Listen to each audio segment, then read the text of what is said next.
इयत्ता 10वी, विषय विज्ञान आणि तंत्रज्ञान, भाग 2, धडा 7वा, ओळख सूक्ष्मजीवशास्त्राची. प्रस्तावना. विविध प्रकारचे सूक्ष्मजीव मानवाला किंवा कोणत्याही सजीवाला उपयोगी पडत असतात, परंतु काही सूक्ष्मजीव घातकही असतात. सूक्ष्मजीवांच्या उपयोगामुळे विविध रुचकर पदार्थ आपल्याला मिळतात. मग सांगा बरं, कोणकोणते सूक्ष्मजीव आपल्याला उपयोगी पडतात? दुधाचे दही करणारे जीवाणू, पावाच्या पिठात वापरले जाणारे यीस्ट, प्रतिजैविके निर्माण करणारे जीवाणू व कवक इत्यादी सूक्ष्मजीव आपल्याला उपयोगी आहेत. बरोबर. सूक्ष्मजीवांचा वापर करून कोणकोणते पदार्थ बनवले जातात? दुग्धजन्य पदार्थ, दही, चीज, भाज्यांची लोणची, पाव, प्रतिजैविके, औषधे, गुरांना देण्यात येणारे आबोण इत्यादी पदार्थ बनवले जातात. छान. तर आता आपण या पाठामध्ये सूक्ष्मजीवशास्त्राची ओळख करून घेणार आहोत.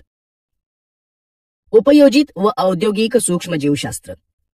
उपयोजित सूक्ष्मजीवशास्त्र, अप्लाइड मायक्रोबायोलॉजी.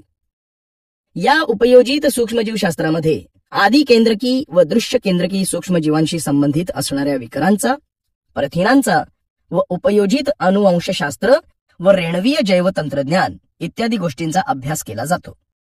हे शास्त्र खूप उपयुक्त आहे, कारण याच्या मदतीने विविध प्रकारचे अन्न व औषधे यांची उत्पादने तयार करता येतात. औद्योगिक सूक्ष्मजीवशास्त्र, इंडस्ट्रियल मायक्रोबायोलॉजी. या सूक्ष्मजीवशास्त्रामध्ये सूक्ष्मजीवांचा वापर हा व्यावसायिक दृष्टिकोनातून केला जातो. यामध्ये आर्थिक, सामाजिक व पर्यावरण दृष्ट्या उपयोगी अशा प्रक्रिया व उत्पादने यांचा शोध घेतला जातो. अशा प्रकारे सूक्ष्मजैविक प्रक्रिया या मोठ्या प्रमाणावर घडवून आणल्या जातात व व्यावसायिकदृष्ट्या त्यांचा फायदा घेतला जातो. या औद्योगिक सूक्ष्मजीवशास्त्राचे प्रमुख पैलू पुढील प्रमाणे आहेत. औद्योगिक सूक्ष्मजीवशास्त्राचे प्रमुख पैलू. 1. विविध प्रकारची उत्पादने हे किण्वन प्रक्रियेने तयार केली जातात, जसे पाव, चीज, वाईन, विकरे, अन्न घटक, औषध व रासायनिक प्रक्रियेसाठी लागणारा कच्चा माल. 2. सूक्ष्मजीवांचा वापर करून कचरा व्यवस्थापन केले जाते व प्रदूषणावर नियंत्रण ठेवले जाते. अशा प्रकारे आपण औद्योगिक सूक्ष्मजीवशास्त्राचे पैलू सांगू शकतो. तुम्हाला माहीतच आहे की दुधाचे दही बनवताना दुधामध्ये विरजण घालून किण्वन प्रक्रिया करतात. या विरजणात लॅक्टोबॅसिलाय हे जीवाणू असतात. हेच जीवाणू दुधाच्या घटकात बदल घडवून आणतात आणि दुधाचे दही तयार होते. तर अशाच उत्पादनांविषयी अधिक विस्ताराने माहिती आपण पुढील भागात घेणार आहोत. उत्पादने, प्रॉडक्ट्स. सर्वप्रथम आपण दुग्धजन्य पदार्थांविषयी माहिती घेऊया. दुग्धजन्य पदार्थ. दुधापासून विविध पदार्थ तयार केले जातात. दूध टिकवण्यासाठी त्याचे विविध पदार्थात रूपांतर करणे गरजेचे असते, जसे की चीज, लोणी, क्रीम, कॅफीर म्हणजे शेळीच्या दुधापासून बनवलेला दह्यासारखा पदार्थ, योगर्ट म्हणजे विरजण वापरून केलेले दही इत्यादी. हे पदार्थ बनवताना दुधातील पाण्याचे प्रमाण, आम्लता यांमध्ये बदल होतो आणि पोत, स्वाद, सुगंध यांमध्ये वाढ होते. बहुतेक दुग्धजन्य उत्पादनांसाठी दुधात असलेल्या जीवाणूंचाच वापर केला जातो. मात्र चीज उत्पादनात तंतू कवके वापरली जातात. योगर्ट, लोणी, क्रीम यांच्या मूलभूत क्रिया सारख्याच आहेत. यामध्ये प्रथम दुधाचे पाश्चरीकरण करून इतर सूक्ष्मजीव नष्ट केले जातात. त्यानंतर लॅक्टोबॅसिलाय जीवाणूंच्या मदतीने दुधाचे किण्वन केले जाते. या प्रक्रियेमध्ये दुधातील लॅक्टोज शर्करेचे रूपांतर लॅक्टिक आम्लात होते. लॅक्टिक आम्लामुळे दुधातील प्रथिनांचे क्लथन होते. क्लथन म्हणजे साखळणे म्हणजेच गुठळी करणे होय. त्यामुळे स्वाद व सुगंध असलेली संयुगे तयार होतात. उदाहरणार्थ डायअसेटिलला लोण्याचा स्वाद असतो. योगर्ट उत्पादन. लॅक्टोबॅसिलाय जीवाणूचे विरजण वापरून तयार झालेल्या दह्याला योगर्ट म्हणतात.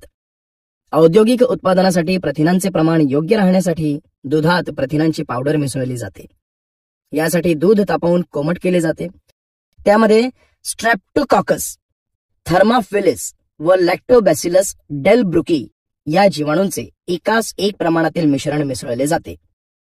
स्ट्रेप्टोकॉकसमुळे लॅक्टिक आम्ल तयार होऊन प्रथिनांचे जेल बनते व दह्याला घट्टपणा प्राप्त होतो. लॅक्टोबॅसिलसमुळे ॲसेटाल्डिहाइड सारखी संयुगे बनतात व दह्याला वेगळा स्वाद मिळतो. योगर्टमध्ये आताशा फळांचे रस मिसळून विविध स्वाद निर्माण केले जातात. उदाहरणार्थ स्ट्रॉबेरी योगर्ट, बनाना योगर्ट इत्यादी. योगर्टचे पाश्चरीकरण करून ते जास्त टिकवता येते व त्यामधील प्रोबायोटिक गुणधर्म वाढवले जातात. लोणी म्हणजे बटर. याचे स्वीट क्रीम व कल्चर्ड असे 2 प्रकार खूप जास्त प्रमाणावर मिळवले जातात. त्यापैकी कल्चर्ड प्रकारच्या उत्पादनात सूक्ष्मजीवांचा सहभाग असतो. चीज निर्मिती म्हणजेच चीज प्रोडक्शन. आज बऱ्याच पदार्थांवर चीजचा वापर केला जातो. उदाहरणार्थ सँडविच, बर्गर, पिझ्झा इत्यादी. हे चीज गाईच्या दुधाचा वापर करून बनवले जाते. यासाठी प्रथम दुधाचे रासायनिक व सूक्ष्म जैविक परीक्षण होते. दुधात लॅक्टोबॅसिलस लॅक्टिस, लॅक्टोबॅसिलस क्रिमॉरिस व स्ट्रेप्टोकॉकस थर्मोफिलिस हे सूक्ष्मजीव व रंग मिसळले जातात. यामुळे दुधाला आंबटपणा येतो. त्यानंतर दह्यातील पाणी म्हणजे व्हे काढून टाकण्यासाठी ते अधिक घट्ट होणे गरजेचे असते. यासाठी जनावरांच्या अन्न मार्गातून मिळवलेला रेनेट विकर पूर्वीपासून वापरात येत असे. मात्र आजच्या काळात कवकांपासून मिळवलेला प्रोटीएज हा विकर वापरून शाकाहारी चीज बनते. नंतर दह्यातून पाणी वेगळे काढले जाते.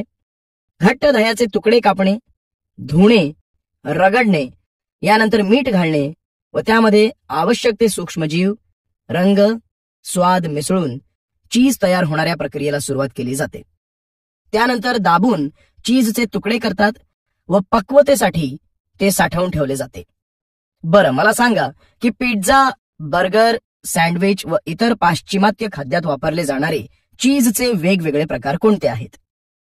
मोझेरेला प्रकारचे चीज हे पिझ्झासाठी वापरले जाते, तर चेडार चीज, स्विस व ब्लू चीज हे बर्गरसाठी वापरतात आणि सँडविच व इतर पाश्चिमात्य देशातील खाद्यात गोट चीज, हवार्ती, पार्मेसान, पेपर जॅक, म्युनेस्टर, प्रोबोलेन या चीज प्रकारांचा उपयोग होतो. अगदी बरोबर. बरं, मला सांगा या चीजमध्ये काय फरक असेल? चीज हे कोणत्या प्रकारच्या दुधापासून बनवले आहे, त्याची आम्लता किती आहे व त्यात कोणते रंग आणि स्वाद देणारी रसायने घातलेली आहेत, त्यामध्ये कॅल्शियमचे प्रमाण किती आहे, अशा वेगवेगळ्या घटकांवर चीजचा प्रकार अवलंबून असतो. काही प्रकारचे चीज हे क्रीम सारखे मऊ असते तर काही कडक असते. चीजची चव, स्वाद आणि पोत यांमध्ये फरक असतो. छान. औद्योगिक उत्पादनांमध्ये दुग्धजन्य पदार्थांच्या उत्पादनाकरिता खूप स्वच्छता राखावी लागते व निर्जंतुकीकरण करावे लागते, कारण जीवाणूंना विषाणू धोका पोहोचवू शकतात. त्यामुळेच जीवाणूंच्या विषाणूरोधक प्रजाती विकसित करण्यात आल्या आहेत. औद्योगिक सूक्ष्मजीवशास्त्रात उत्परिवर्तित प्रजातींचा म्हणजे म्युटेटेड स्ट्रेन्स ऑफ मायक्रोब्स यांचा वापर मोठ्या प्रमाणात वाढलाय. तसेच आवश्यक बदल घडवून व अनावश्यक प्रक्रिया टाळून अनेक प्रजाती कृत्रिमरित्या विकसित केल्या जातात. जसे कॉटेज, क्रीम, मोझरेला हे चीजचे प्रकार मऊ व अगदी ताजे बनवलेल्या चीजचे आहेत, तर 3 ते 12 महिने ठेवून थोडे कडक चेडार चीज तयार होत असते. 12 ते 18 महिने मुरलेले व एकदम कडक चीज पार्मेसान बनत असते. प्रोबायोटिक्स. आता आपण प्रोबायोटिक्स विषयी माहिती घेऊया. मुलांनो, प्रोबायोटिक्स म्हणजे चांगल्या आरोग्यासाठी वापरलेले सजीव किंवा सूक्ष्मजीव. प्रोबायोटिक्स खाद्यपदार्थ खूप प्रसिद्ध आहेत, कारण प्रोबायोटिक्स प्रकारच्या पदार्थात लॅक्टोबॅसिलस जीवाणू घातलेले असतात. त्यामुळे अन्न अधिक पोषक बनते. अन्न मार्गात असणाऱ्या क्लॉस्ट्रिडियम या घातक जीवाणूंचा नाश या प्रोबायोटिक्समुळे होतो. ते आपल्या आतड्यातील जीवनसत्वे संश्लेषित करणाऱ्या जीवाणूंची वाढ करतात. प्रोबायोटिक्समुळे आपल्या शरीराची रोगप्रतिकारक क्षमताही वाढते. हे पदार्थ दुधाचे बनलेले असतात, परंतु यामध्ये काही क्रियाशील जीवाणू असतात, जसे की लॅक्टोबॅसिलस ऍसिडोफिलस, लॅक्टोबॅसिलस केसी, बायफिडोबॅक्टेरियम, बायफिडम इत्यादी. हे जीवाणू मानवी आतड्यांमध्ये पचनक्रियेला मदत करणाऱ्या सूक्ष्मजीवांची वाढ करतात आणि उपद्रवी सूक्ष्मजीवांना नष्ट करतात. प्रोबायोटिक्सची उत्पादने योगर्ट, क्रेफिर, सोअरक्रूट म्हणजे कोबीचे लोणचे, डार्क चॉकलेट, मिसो सूप, लोणची, तेले, कृत्रिम स्वीटनर्स म्हणजे गोडी आणणारी पदार्थ, सूक्ष्म शैवाले म्हणजे स्पिरुलिना, क्लोरेल्ला व नीलहरित शैवाले, अशा विविध रूपात ही उत्पादने उपलब्ध आहेत.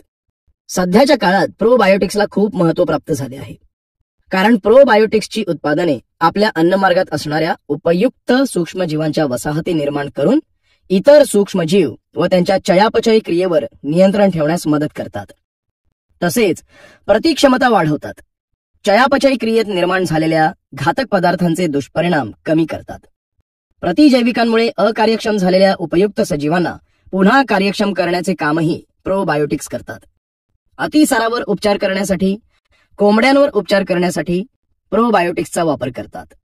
पाव म्हणजेच ब्रेड. मुलांनो, पाव हा आपला सर्वांच्याच रोजच्या जीवनात वापरला जाणारा खाद्यपदार्थ आहे. पावांचे प्रकार विविध धान्यांच्या पिठांपासून बनलेले असतात. पिठामध्ये बेकर्स यीस्ट सॅक्रोमायसिस सेरेविसी, पाणी, मीठ तसेच इतर काही पदार्थ एकत्र करून त्याचा गोळा बनवला जातो. यामध्ये यीस्ट असल्यामुळे पिठातील कर्बोदकांचे किण्वन होते व शर्करेचे रूपांतर कार्बन डायऑक्साईड व इथेनॉलमध्ये होते. कार्बन डायऑक्साईडमुळे पीठ फुगते व ते भाजले की त्यापासून तयार होणारा पाव जाळीदार बनतो. बेकरी उद्योगांमध्ये संकुचित म्हणजे कंप्रेस्ड यीस्टचा उपयोग होतो, तर घरगुती उपयोगासाठी कोरडे दाणेदार मिश्रण वापरले जाते. व्यवसाय उद्योगामध्ये बनवलेल्या यीस्टमध्ये ऊर्जा, कर्बोदके, मेद, प्रथिने, जीवनसत्वे, खनिजे असे उपयुक्त घटक असतात. त्यामुळे यीस्ट वापरून बनवलेले पाव व इतर उत्पादने पौष्टिक असतात. चायनीज खाद्यपदार्थात वापरले जाणारे व्हिनेगर, सोया सॉस व मोनोसोडियम ग्लुटामेट म्हणजेच अजिनोमोटो हे 3 घटक सूक्ष्मजैविक किण्वनाने मिळवता येतात. व्हिनेगर उत्पादन. खाद्यपदार्थांना आंबटपणा येण्यासाठी व लोणची, सॉस, केचप, चटण्या हे पदार्थ जास्त काळ टिकवण्यासाठी व्हिनेगरचा वापर केला जातो. व्हिनेगर म्हणजे 4% ऍसिटिक आम्ल होय. फळांचे रस, मेपल सिरप, उसाची मळी, मुळामध्ये असणारे स्टार्च अशा कार्बनी पदार्थांचे सॅक्रोमायसिस सेरेविसी या कवकाच्या मदतीने किण्वन करून इथेनॉल हे अल्कोहोल मिळवले जाते. इथेनॉलमध्ये ऍसिटोबॅक्टर प्रजाती व ग्लुकॉनोबॅक्टर या जीवाणूंचे मिश्रण मिसळून सूक्ष्म जैविक अपघटन घडवून आणले जाते. त्यामुळे आपल्याला ऍसिटिक आम्ल व इतर उपउत्पादने मिळवता येतात. या मिश्रणाचे विरलन करून त्यातून ऍसिटिक आम्ल वेगळे केले जाते. त्यानंतर पोटॅशियम फेरोसायनाइट वापरून ऍसिटिक आम्लाचे विरंजन केले जाते. नंतर पाश्चरीकरण करून थोड्या प्रमाणात सल्फर डायऑक्साईड वायू मिसळला जाऊन व्हिनेगर तयार होते. आता ही आकृती पहा. या आकृतीत ऍस्परजिलस ओरायझी हे कवक दाखवले आहे. गहू किंवा तांदळाचे पीठ व सोयाबीन यांचे मिश्रण करून ऍस्परजिलस ओरायझी या कवकाच्या मदतीने किण्वन करून सोया सॉस बनवले जाते. पेय निर्मिती. Production of beverages. आज आपल्याला बाजारात किंवा घरात विविध प्रकारची पेये पिण्यास मिळतात. ही पेये विविध प्रकारच्या सूक्ष्मजीवांची मदत घेऊन बनवली जातात. आता हा तक्ता पहा. या तक्त्यावरून तसेच या चित्रांवरून पेये कशी तयार होतात ते पाहू. 1. कॅफिया अरेबिका या फळापासून कॉफी मिळवतात. त्यासाठी लॅक्टोबॅसिलस ब्रुईस हे सूक्ष्मजीव फळातून बिया वेगळे करण्याचे कार्य करतात. 2. थिओब्रोमा कॅको या फळापासून कोको नावाचे पेय मिळते. त्यासाठी कॅन्डिडा, हॅन्सेन्युला, पिचिया तसेच सॅक्रोमायसिस हे सूक्ष्मजीव फळातून बिया वेगळ्या करण्याचे कार्य करतात. 3. द्राक्ष या फळापासून वाईन तयार केली जाते. यासाठी सॅक्रोमायसिस सेरेविसी हे सूक्ष्मजीव रसाचे किण्वन करण्यासाठी वापरले जातात. 4. सफरचंद या फळापासून सिडार नावाचे पेय तयार केले जाते. यासाठीही सॅक्रोमायसिस सेरेविसी नावाचे सूक्ष्मजीव रसाचे किण्वन करण्यासाठी वापरले जातात. सूक्ष्म जैविक विकरे. मुलांनो, मानवी पचन संस्थेमध्ये स्रवणारे विकर विविध अन्न घटकांचे पचन करण्यास मदत करतात. जटिल पदार्थांचे अवशोषणही सोपे होईल अशा घटकात त्यांचे रूपांतर करण्याचे काम विकर करतात. जठरामधील पेप्सिन, रेनिन, स्वादुपिंडाच्या स्वादुरसातील अमायलोज, ट्रिप्सिन, लायपेज व लहान आतड्यातील पेप्टिडेज ही विकरे पचन संस्थेत काम करतात. मुलांनो, हल्ली रसायन उद्योगांमध्ये रासायनिक उत्प्रेरकांऐवजी सूक्ष्म जीवांपासून मिळवलेली विकरे वापरली जातात. तापमान, सामू व दाब यांची पातळी कमी असतानाही हे विकरे कार्य करतात. त्यामुळे ऊर्जेची बचत होते व महागड्या क्षपणरोधक उपकरणांची गरज पडत नाही. विकरे विशिष्ट क्रिया घडवून आणतात. त्यामुळे अनावश्यक उत्पादिते बनत नाहीत व शुद्धीकरणाचा खर्च कमी होतो. सूक्ष्म जैविक विकरांच्या अभिक्रियांमध्ये टाकाऊ पदार्थांचे उत्सर्जन, विघटन टाळले जाते. तसे या विकरांचा पुनर्वापरही करता येतो. म्हणून ही विकरे पर्यावरण स्नेही असतात. उदाहरणार्थ ऑक्सिडोरिडक्टेजेस, ट्रान्सफरेजेस, हायड्रोलेजेस, लायजेस, आयसोमरेजेस, लायगेजेस ही सूक्ष्म जैविक विकरे आहेत. डिटर्जंट्समध्ये विकरे मिसळलेली असतात. त्यामुळे कपड्याचा मळ हा कमी तापमानालाही निघतो. मक्यातील स्टार्चवर बेसिलस व स्ट्रेप्टोमायसिस पासून मिळवलेल्या विकराची क्रिया घडवून ग्लुकोज व फ्रुक्टोज सिरप म्हणजे तयार सरबताचे माध्यम बनवले जाते. तसेच चीज, वनस्पतींचे अर्क, वस्त्रोद्योग, चामडे, कागद अशा अनेक प्रकारच्या उद्योग व्यवसायांमध्ये सूक्ष्म जैविक विकरे वापरली जातात. बरं, मला सांगा, शीतपेये, आईस्क्रीम, केक, सरबते हे खाद्यपदार्थ विविध रंग व स्वादांमध्ये मिळतात. तर हे रंग, चव व सुगंध खरोखर फळांपासूनच मिळवलेले असतात का? नैसर्गिक रीतीने बनवलेल्या खाद्यपदार्थात फळांपासून बनवलेले रंग, चव व सुगंध असू शकतात. मात्र बाजारातील बहुतेक खाद्यपदार्थात कृत्रिम रसायनांचा वापर केला जातो. अगदी बरोबर. बाजारामध्ये कृत्रिम रसायनांचा वापर मोठ्या प्रमाणात होताना आपण पाहतो. आता हा तक्ता पहा. या तक्त्यावरून व्यावसायिक उत्पादनात वापरण्यात येणारी सेंद्रिय आम्ले व त्यासाठी सूक्ष्मजीव कोणते कार्य करतात ते काही उदाहरणातून समजून घेऊ. ऊस किंवा बीट यांची मळी किंवा अमोनिया क्षार यांवर ब्रेव्हिबॅक्टेरियम, कोरिनेबॅक्टेरियम हे सूक्ष्मजीव क्रिया करतात. त्यापासून ते एल ग्लुटामिक नावाचे सेंद्रिय आम्ल तयार करतात. या आम्लाचा मोनोसोडियम ग्लुटामेट म्हणजे अजिनोमोटो हे उत्पादन करण्यासाठी उपयोग होतो. अशाच प्रकारे उर्वरित तक्त्यावरून व्यावसायिक उत्पादनात वापरण्यात येणारी सेंद्रिय आम्ले व त्यासाठी उपयुक्त सजीव यांविषयी माहिती मिळते. मुलांनो, तुम्ही जे ice cream, pudding, chocolates, milkshake, chocolate पेये, इन्स्टंट सूप्स खाता त्यांना जो घट्टपणा येतो तो झॅन्थेन डिंकामुळे येतो. स्टार्च व मळीचे झॅन्थोमोनास प्रजातीकडून किण्वन घडवून हा डिंक बनवतात. गरम व थंड पाण्यात विरघळणे, उच्च घनता या वैशिष्ट्यांमुळे त्याचे खूप उपयोग होतात. रंग, खत, तणनाशके, वस्त्रांचे रंग, टूथपेस्ट, उच्च प्रतीचा कागद बनवण्यासाठी याचा उपयोग होतो. आता हा तक्ता पहा. या तक्त्यावरून आपल्याला सूक्ष्म जैविक क्रियेने मिळवलेले पदार्थ व त्यांचे कार्य याविषयी माहिती मिळते. उदाहरणार्थ सूक्ष्म जैविक क्रियेने मिळवलेले पदार्थ म्हणजे सायट्रिक आम्ल, मॅलिक आम्ल, लॅक्टिक आम्ल हे आम्लता देण्याचे कार्य करतात. बीटा कॅरोटीन, लायकोपेन, झॅन्थिन्स, ल्युटिन्स या पदार्थांपासून खाद्यरंग बनवले जातात. प्रतिजैविके, अँटीबायोटिक्स. आधुनिक काळात बरेच आजार बरे करण्यासाठी प्रतिजैविकांचा वापर केला जातो, हे तुम्हाला माहीतच असेल. तसेच पिकांवरील कीड नियंत्रणात आणण्यासाठीही प्रतिजैविकांचा वापर होतो. मग मला सांगा, प्रतिजैविके म्हणजे काय? प्रतिजैविके ही औषधी कार्बनी संयुगे असून ती सूक्ष्मजीवांचा नाश करतात. जीवाणूजन्य रोगांवर औषधोपचार करताना जी अँटीबायोटिक्स दिली जातात त्यांना प्रतिजैविके म्हणतात. अगदी बरोबर. जीवाणू व कवक यांच्यापासून ही प्रतिजैविके मिळवली जातात. ही प्रतिजैविके सेवन करताना कोणती खबरदारी घ्यावी? डॉक्टरांच्या सल्ल्याशिवाय ही औषधे घेऊ नयेत. डॉक्टरांनी ही औषधे जितके दिवस व जितक्या प्रमाणात घ्यायला सांगितली असतील तितके दिवस व त्याच प्रमाणात घ्यावेत. नाहीतर रोग जंतू नामोहरम न होता उलट ते प्रतिजैविकेला विरोध करायला शिकतात. बरोबर. प्रतिजैविके विविध प्रकारच्या जीवाणू व कवकांपासून मिळवता येतात. मानव व प्राण्यांतील बरेच आजार प्रतिजैविकांमुळे आटोक्यात आले आहेत.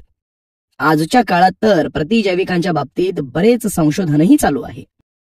विविध प्रजातींच्या ग्रॅम पॉझिटिव्ह व ग्रॅम निगेटिव्ह जीवाणू विरुद्ध वापरली जाणारी काही प्रतिजैविके पुढील प्रमाणे आहेत. पेनिसिलिन, सिफेलोस्पॉरिन्स, मोनोबॅक्टम्स, बॅसिट्रेसिन, एरिथ्रोमायसिन, जेंटामायसिन, निओमायसिन, स्ट्रेप्टोमायसिन, टेट्रासायक्लिन्स, व्हॅन्कोमायसिन इत्यादी. रिफामायसिन हे प्रतिजैविक क्षयरोगाविरुद्ध प्रभावी आहे. अशा प्रकारे प्रतिजैविकांचा वापर आज मोठ्या प्रमाणात होताना आपण पाहत आहोत. सूक्ष्मजीव व इंधने. आज सूक्ष्मजीवांपासून मिळणाऱ्या इंधनाची गरज खूप आहे, कारण निसर्गातील इंधने संपण्याची भीती आहे. त्यामुळे बायोगॅस सारख्या इंधनांचा वापर करणे खूप गरजेचे आहे. मला सांगा, बायोगॅस संयंत्रात कोणकोणते पदार्थ कुजवले जातात? जैविक कचरा, प्राण्यांचे मल, मूत्र, शेतातील वनस्पतीजन्य कचरा इत्यादी. अगदी बरोबर. बायोगॅस संयंत्रात हे घटक कुजवले जातात. यातून कोणकोणते उपयुक्त पदार्थ मिळतात? त्यांपैकी इंधन कोणते आहे? त्यातून उत्तम प्रतीचे खत व इंधन मिळते. या इंधनात मिथेन वायू, कार्बन डायऑक्साईड व थोड्या प्रमाणात हायड्रोजन सल्फाइड वायू असतो. बरोबर. ही कुजवण्याची क्रिया कोणामार्फत घडते? प्राण्यांच्या विष्ठेत असणारे जीवाणू कुजवण्याची क्रिया घडवून आणतात. बरोबर.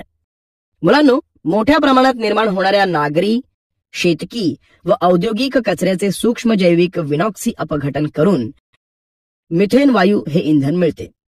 सॅक्रोमायसिस किण्व जेव्हा उसाच्या मळीचे किण्वन करते, तेव्हा इथेनॉल अल्कोहोल हे एक स्वच्छ व धूररहित इंधन तयार होते.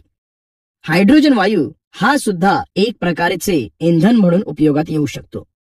पाण्याचे जैविक प्रकाश अपघटन म्हणजे बायोफोटोलायसिस ऑफ वॉटर, या प्रक्रियेत जीवाणू प्रकाशीय क्षपण म्हणजे फोटो रिडक्शन करतात व हायड्रोजन हा वायू मुक्त होतो. इंधनाप्रमाणेच विविध औद्योगिक रसायने ही सूक्ष्म जैविक प्रक्रियांनी बनवली जातात. उदाहरणार्थ, रसायन उद्योगात कच्चा माल म्हणून वापरण्यात येणारी अल्कोहोल्स, ऍसिटोन, कार्बनी आम्ले, मेद घटक, पॉलिसॅकराइड्स इत्यादी. प्लास्टिक व खाद्यपदार्थ उत्पादनांचा कच्चा माल म्हणून यांपैकी काही रसायने वापरण्यात येतात. जैव इंधन. मुलांनो, ही आकृती पहा. या आकृतीत दाखवल्याप्रमाणे झाडे किंवा पिके म्हणजेच जैव वस्तुमान यांची कापणी केल्यानंतर त्याची मळणी केली जाते. मळणीतून आपल्याला सेल्युलोज मिळतो. या सेल्युलोजवर प्रक्रिया केल्यानंतर त्याचे साखरेत रूपांतर होते. सेल्युलोज पासून शर्करा म्हणजे साखर मिळते. त्यापासून किण्वनाने द्रवरूप जैव इंधन निर्मिती होते. या जैव इंधनाचा उपयोग वाहने, विमाने यात केला जातो. जैव इंधनाच्या ज्वलनातून CO2 म्हणजेच कार्बन डायऑक्साईड बाहेर पडतो व तो वातावरणात मिसळतो किंवा पसरतो. सूर्यप्रकाश व कार्बन डायऑक्साईड यांपासून वनस्पती अन्न निर्माण करतात, म्हणजेच हे चक्र कायम चालू राहते. यामुळे भविष्यातील भरवशाची इंधने म्हणून जैव इंधनांकडे पाहिले जाते. आकृतीत दाखवल्याप्रमाणे जैव इंधने सहज व भविष्यातही उपलब्ध होणारी आहेत, कारण जैव इंधन हे नवीकरण योग्य ऊर्जेचे स्रोत आहे. ही इंधने घनरूप म्हणजेच दगडी कोळसा, शेण, पिकांचे अवशेष तसेच द्रवरूप जसे वनस्पती तेले, अल्कोहोल व वायुरूप म्हणजे गोबर गॅस, कोल गॅस इत्यादी अशा स्वरूपात उपलब्ध होतात. ही इंधने मुबलक प्रमाणात व सहज उपलब्ध होऊ शकतात. भविष्य काळात हीच इंधने आपल्याला उपयोगी पडणार आहेत. सूक्ष्म जैविक प्रदूषण नियंत्रण, मायक्रोबायल पॉल्युशन कंट्रोल. आज लोकसंख्या अगदी झपाट्याने वाढते आहे. त्यामुळे घनकचरा, सांडपाणी, वेगवेगळी प्रदूषके हे घटकही वाढत आहेत. त्यामुळे रोगराई पसरत आहे व पर्यावरणाचा ऱ्हासही मोठ्या प्रमाणात होताना दिसतो आहे. ज्या प्रदेशात लोकसंख्येची घनता जास्त आहे अशा ठिकाणी ही समस्या खूप मोठी आहे. या समस्यांचे जर योग्य वेळी निराकरण केले नाही तर सजीवांच्या पुढच्या पिढ्यांचे जीवन अवघड ठरेल. कचऱ्यावर प्रक्रिया करून बायोगॅस संयंत्र, कंपोस्ट निर्मिती अशा माध्यमातून या समस्येवर बऱ्याच प्रमाणात मात करता येते. मात्र जर हा कचरा खूप मोठ्या प्रमाणावर जमा होत असेल तर नेमकी या कचऱ्याची विल्हेवाट कशी लावली जाते, हा प्रश्न आपल्याला पडतो, नाही का? मला सांगा, प्रत्येक घरात ओला व सुका कचरा वेगळा ठेवा असे का सांगितले जाते? ओला कचरा हा नैसर्गिकपणे विघटित होत असतो व त्यापासून कंपोस्टही बनवता येते, तर सुका कचरा हा भंगारवाला किंवा रद्दीवाला घेऊन जातो व त्याचा पुनर्वापर होतो. त्यामुळे ओला व सुका कचरा याचे योग्य व्यवस्थापन करण्यासाठी हा कचरा वर्गवारी करून ठेवला पाहिजे. बरोबर. वर्गीकरण केलेल्या कचऱ्याचे पुढे काय होते? शहरामध्ये कचऱ्याचे व्यवस्थापन करण्यासाठी यंत्रणा असते. हा कचरा भूमिभरण स्थळांवर नेऊन गाडला जातो व सुक्या कचऱ्याचे वर्गीकरण करून त्याची विक्री किंवा उपयोग केला जातो. छान. सुक्या कचऱ्याची विल्हेवाट लावण्याच्या सर्वात योग्य पद्धती कोणत्या आहेत? पुनर्वापर व पुनर्चक्रीकरण. अगदी बरोबर.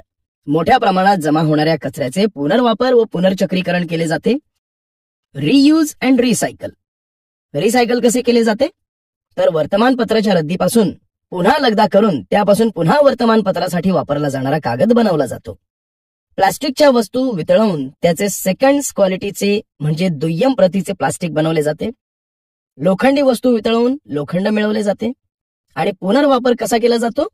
तर जुने कपडे, चिंध्या यांपासून यंत्रे पुसण्यासाठी लागणारा कॉटन वेस्ट बनवला जातो. यालाच बोलीभाषेत वैस म्हणतात. मोठ्या कागदापासून कागदी पिशव्या तयार केल्या जातात. भूमी भरण स्थळे म्हणजेच लँड फिलिंग. आता ही आकृती पहा. या आकृतीत आधुनिक भूमी भरण स्थळे कशी असतात त्याचे चित्र दिले आहे. मुलांनो, शहरात जमा होणारा विघटनशील कचरा भूमी भरण स्थळासाठी वापरला जातो. या पद्धतीत नागरी वस्तींपासून लांब मोकळ्या जागेत खड्डे करून त्यामध्ये प्लास्टिकचे अस्तर घातले जाते. कचऱ्यातील अशुद्ध किंवा विषारी द्रव झिरपून मातीचे प्रदूषण होऊ नये यासाठी ही काळजी घेतली जाते. त्यानंतर दाबून गोळा केलेला कचरा म्हणजे कंप्रेस्ड वेस्ट तयार केलेल्या खड्ड्यात टाकला जातो. त्यावर माती, लाकडाचा भुसा, हिरवा पाला पाचोळा व काही जैव रसायनांचा थर पसरवला जातो. काही ठिकाणी त्यात बायो रिएक्टर्स मिसळवले जाते. कचरा व मातीमधील सूक्ष्मजीव कचऱ्याचे विघटन करतात. खड्डा पूर्ण भरल्यानंतर माती लिंपून बंद केला जातो. काही आठवड्यांनंतर त्या ठिकाणी उत्कृष्ट असे खत तयार होते. हे खत काढून घेतल्यानंतर रिकामे झालेले भूमिभरण स्थळ पुन्हा वापरात आणता येते. ग्रामपंचायत, नगरपालिका, महानगरपालिका या गाड्या कचरा उचलतात. या गाड्यांमध्ये कचरा दाबून त्याचे आकारमान कमी करण्याची सोय असते. असे करण्याचे फायदे काय असतील सांगा पाहू? कचऱ्यावर दाब दिल्यामुळे त्याचे आकारमान कमी होते. त्यामुळे कचरा उचलणाऱ्या गाडीच्या फेऱ्या कमी होतात आणि भूमिभरण स्थळावरही जास्त कचरा साठवता येतो. बरोबर आहे. सांडपाण्याचे व्यवस्थापन. गावांमध्ये घरातील सांडपाणी लगतच्या जमिनीत किंवा बायोगॅस संयंत्रात सोडले जाते. मात्र मोठमोठ्या शहरांमध्ये, महानगरांमध्ये जमा होणारे सांडपाणी प्रक्रिया केंद्रात नेऊन त्यावर सूक्ष्म जैविक प्रक्रिया कराव्या लागतात. सांडपाण्यामध्ये कोणत्याही संयोगाचे विघटन करणारे कॉलरा, हगवण, टायफॉइडच्या जीवाणूंना नष्ट करणारे सूक्ष्मजीव मिसळवले जातात. ते सूक्ष्मजीव सांडपाण्यातील कार्बनी पदार्थांचे विघटन करून मिथेन, कार्बन डायऑक्साईड वायू मुक्त करतात. तसेच फिनॉल, ऑक्सिडायझिंग जीवाणू हे सांडपाण्यातील मानवनिर्मित म्हणजे झेनोबायोटिक रसायनांचे विघटन करण्यास मदत करतात. या प्रक्रियेमध्ये तळाला जाऊन बसणारा गाळ म्हणजेच स्लज हा खत म्हणूनही वापरता येतो. अशी सूक्ष्म जैविक प्रक्रिया झाल्यानंतर जे पाणी बाहेर पडते ते पाणी पर्यावरणदृष्ट्या निर्धोक असते. सांडपाण्यामुळे प्रदूषित झालेल्या पर्यावरणाचे जैव उपचार करण्यासाठी सूक्ष्मजीवांचा वापर केला जातो. स्वच्छ तंत्रज्ञान, क्लीन टेक्नॉलॉजी. आधुनिक काळात मानवाने तंत्रज्ञानामध्ये वेगाने प्रगती केली आहे. त्याचे फायदेही आहेत. मात्र ज्या वेगाने प्रगती झाली त्याच वेगाने पर्यावरणाचे प्रदूषणही झाले आहे. तर आता आपण सूक्ष्मजीवांचा वापर करून भू व जल प्रदूषण कसे नियंत्रणात ठेवले जाते ते समजून घेऊ. मानव निर्मित रसायनांचा नाश करण्याची क्षमता सूक्ष्मजीवांमध्ये नैसर्गिकरित्याच आढळून येते.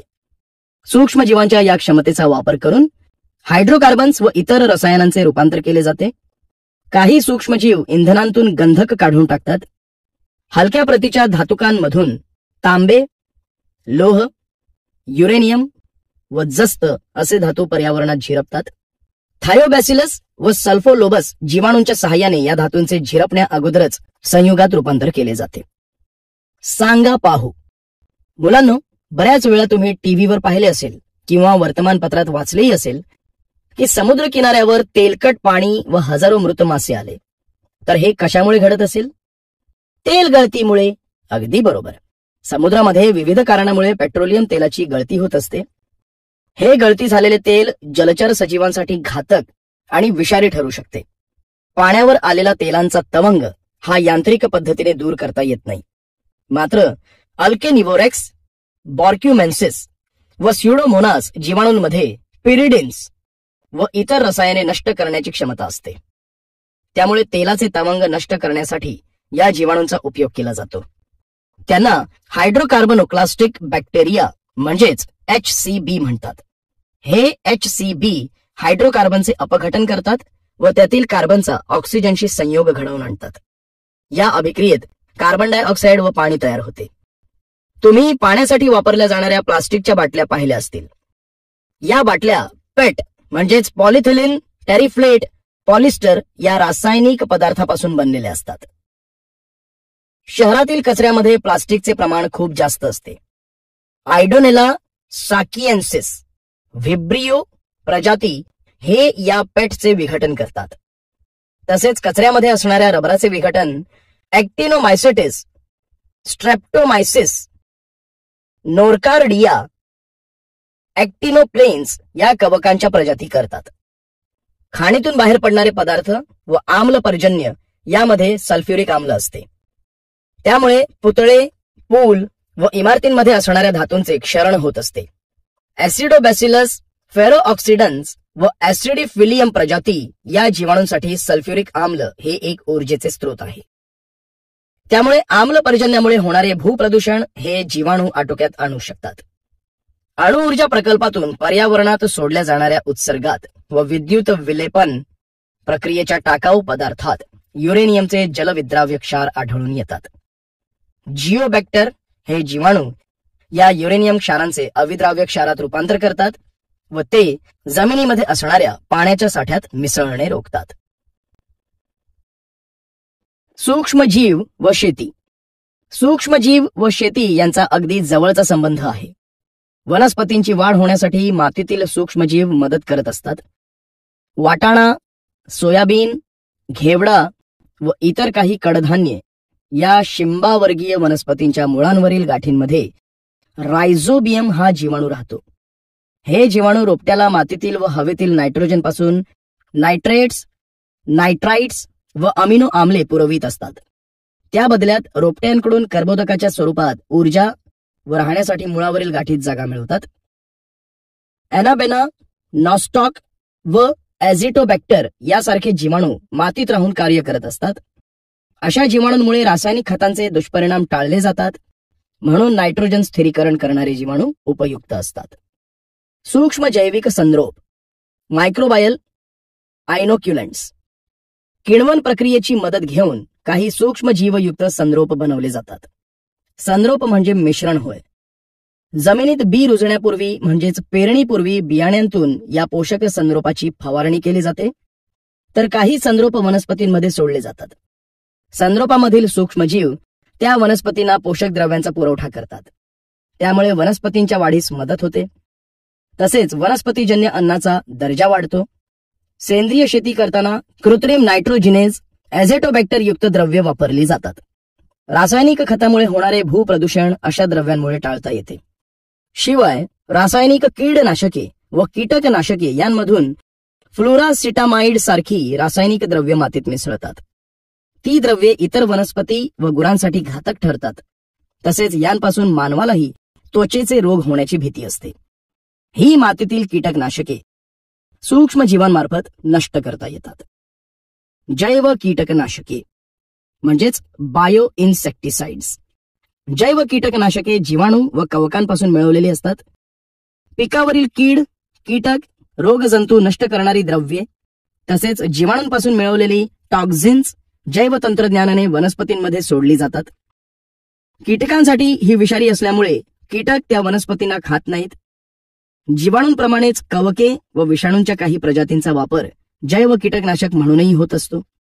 किण्वन प्रक्रियेत मिळणारे उपउत्पाद स्पायनोसॅड हे सुद्धा एक जैव कीटकनाशकच आहे. आपण या पाठामध्ये उपयोजित सूक्ष्म जीवशास्त्र, औद्योगिक सूक्ष्म जीवशास्त्र व विविध उत्पादनांविषयी अधिक विस्ताराने माहिती अभ्यासली आहे.